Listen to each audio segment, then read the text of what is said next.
Welcome सभी दोस्तों का एक बार फिर से स्वागत है और उम्मीद करती हूँ आप सभी लोग स्वस्थ होंगे, मस्त होंगे और अपने अपनी लाइफ में काफ़ी व्यस्त होंगे। लेकिन अपनी व्यस्त लाइफ में निकालिए थोड़ा सा वक्त और देख डालिए ये वीडियो।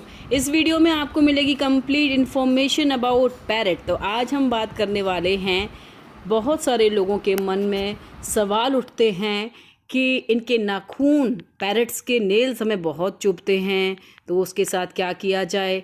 और साथ ही दूसरा सवाल जो बहुत ज़्यादा होता है कि क्या इनके पंखों को हम ट्रिम कर सकते हैं या करना चाहिए या नहीं करना चाहिए। तो इस पर विस्तार से आज बात होंगी इस वीडियो में। तो वीडियो को कंप्लीट देखिएगा ताकि आपको कंप्लीट जानकारी मिल सके। वीडियो शुरू करने से पहले आपसे एक ही रिक्वेस्ट, चैनल को सब्सक्राइब कर लीजिए क्योंकि इस तरह की इन्फॉर्मेटिव वीडियो आपको शिवा के चैनल पर मिलते रहेंगे। तो आइए स्टार्ट करते हैं आज का वीडियो।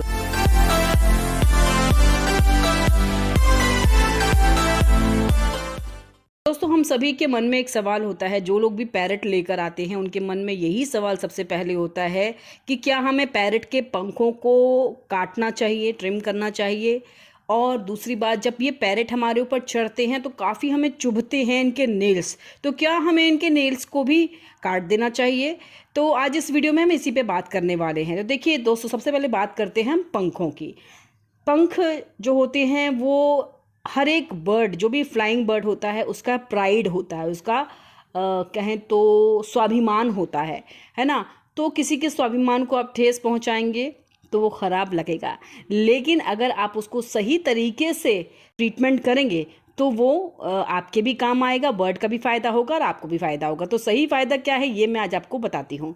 देखिए, जब आप छोटा बर्ड लेकर आते हैं तभी आप पैरट वाले से इसके पंखों को काटने के लिए कह दीजिए, क्योंकि मैं हमेशा अपने जो लोग भी नया बर्ड पैरट लेकर आने वाले हैं उनको मैं यही बोलती हूँ कि आप कम से कम इतना बड़ा पैरट लेकर आइए जिसके पंख आ गए हों, और 30 से 45 डेज़ का जो बच्चा होता है उसके पंख आ चुके होते हैं।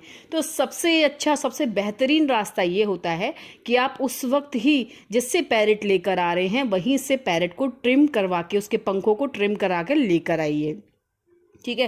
क्योंकि उस वक्त पर जो बच्चा होता है उस पर उतना प्रभाव नहीं पड़ता। अब आगे हम बढ़ते हैं कि बर्ड के पंखों को ट्रिम करने के फ़ायदे क्या हैं और नुकसान क्या है। तो सबसे पहले हम जान लेते हैं कि फ़ायदा क्या है। नंबर 1 पर तो ये आता है कि जब आप पैरट अपना लेकर आते हैं तो वो पैरट अगर उड़ जाएगा, उड़ के जाएगा, दूर बैठेगा, क्योंकि पैरट्स की या बर्ड्स की ये फितरत होती है कि वो हमेशा ऊंचाई पर बैठते हैं, और अगर वो उड़ने में कैपेबल होंगे तो वो उड़कर ऊंचाई पर बैठ जाएंगे और आपके साथ उनकी बॉन्डिंग नहीं बन पाएगी। आपका काम क्या है, आपको तो उनसे बॉन्डिंग बनानी है, तो उनको अपने पास रखना है। तो अपने पास आप सिर्फ तभी रख सकते हैं जबकि उनके पंख ट्रिम हो चुके होंगे, अदरवाइज़ वो उड़ के चले जाएंगे। दूसरा इसका फ़ायदा ये होता है कि आपके बर्ड्स के अगर पंख होंगे तो वो उड़ के, कई बार पंखा चल रहा होता है तो वो उड़ के एकदम जाते हैं तो चोटिल हो जाते हैं, उनको चोट लग जाती है, तो उससे भी आपके पैरट बच जाते हैं। इसके अलावा जैसे मान लीजिए कभी कोई ऐसा वाकया हो गया, क्योंकि ज़रा सा भी साउंड होता है तो पैरट एकदम भागते हैं, हल्का सा भी साउंड ऐसा अजीब सा होता है तो ये एकदम भागते हैं, तो उड़ के जाते हैं। उड़ने में बाई चांस ऐसा हो कि आपका पैरट कहीं कोई ऐसी जगह खुली रह गई हो जहाँ से वो उड़ के बाहर निकल जाए, अगर वो एक बार बाहर निकल गया तो फिर वो और ऊंचा जाता चला जाएगा और फिर उसका लौट पाना मुश्किल होता है, क्योंकि वहाँ पर वो वाइल्ड जो पैरट्स, बर्ड्स वगैरह होते हैं उनसे घिर जाता है, और वो चाहकर भी, एक्चुअली वो चाहते होंगे वापस आना, इस बॉन्डिंग में वापस आना, लेकिन क्योंकि वो इतनी दूर जा चुके होते हैं कि वो आपके पास कभी भी लौट कर नहीं आते हैं। तो इसलिए ये जो 3 ज़रूरी चीज़ें होती हैं पैरट के पंखों को ट्रिम करने के लिए बहुत ज़रूरी होती हैं। तो इनको आप, बेबी पैरट है उसी टाइम पर आप इनके पंखों को ट्रिम करवा कर लेकर आएँ जिस वक्त आप उनको ख़रीद कर लेकर आ रहे हैं। अब इसके नुकसान क्या होते हैं। मान लीजिए आप अपने पैरट को लेकर आ गए और आपका पैरट घर आकर उड़ना शुरू कर दिया, और फिर आपने सोचा कि अब मैं इसके पंखों को कटवा देता हूँ। सबसे ख़राब डिसीजन आपका रहने वाला है, क्योंकि जब एक बार पैरट को ये पता चल जाता है कि वो इतना ऊपर उड़ सकता है और आपने उसके पंखों को पकड़कर उसके साथ कुछ कर दिया, तो वो डिप्रेशन में चला जाएगा दोस्तों। तो इस तरह की गलती आप बिल्कुल मत करें। अगर अब आपका पैरेट आप ले आए हैं और वो उड़ रहा है, आपके घर में उड़ के घूम रहा है, इस वक्त अगर आप उसको पकड़ेंगे जहाँ वो समझने लगा है सारी चीज़ों को, उस वक्त पर अगर आप अपने पैरेट के पंखों को काटेंगे तो यकीन मानिए वो डिप्रेशन में चला जाएगा, क्योंकि ये उनका प्राइड होता है, ये उनका स्वाभिमान होता है। तो किसी के स्वाभिमान को अगर आप ठेस पहुंचाएंगे तो नेचुरल सी बात है, उसको ख़राब लगेगा।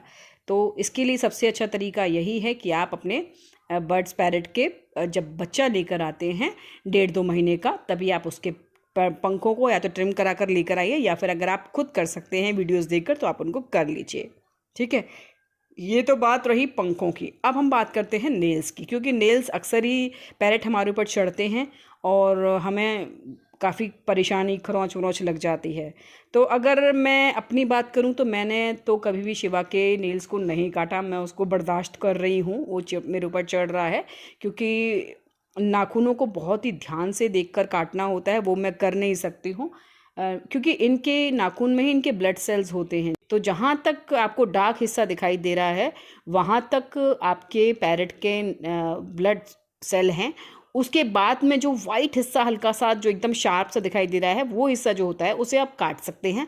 अगर आप ध्यान से उसको काट सकते हैं तो ही काटिए, अदरवाइज़ मैं तो सजेस्ट ये करूँगी कि कोई बात नहीं, उसको आप सहन कीजिए, क्योंकि इतना सारा प्यार आपको अपने पैरेट से मिल रहा होता है, तो थोड़ा सा बर्दाश्त आप कर सकते हैं। लेकिन आप दूसरे ऑप्शन पर भी जा सकते हैं, आप उनको ट्रिम भी कर सकते हैं, लेकिन बहुत ही ध्यान से और एकदम कोने से आप अपने बर्ड पैरेट के नाखूनों को ट्रिम करेंगे। तो दोस्तों, इसी इन्फॉर्मेशन के साथ आज का वीडियो भी यहीं पर ख़त्म करती हूँ। उम्मीद है आपको ये वीडियो पसंद आया होगा, आपके काम का रहा होगा, और अगर आपके काम का है या फिर आपको लगता है कि ये अच्छी इन्फॉर्मेशन थी तो आप इसको शेयर ज़रूर कीजिए। वीडियो में आप मुझे और शिवा को कर दीजिए। Bye bye.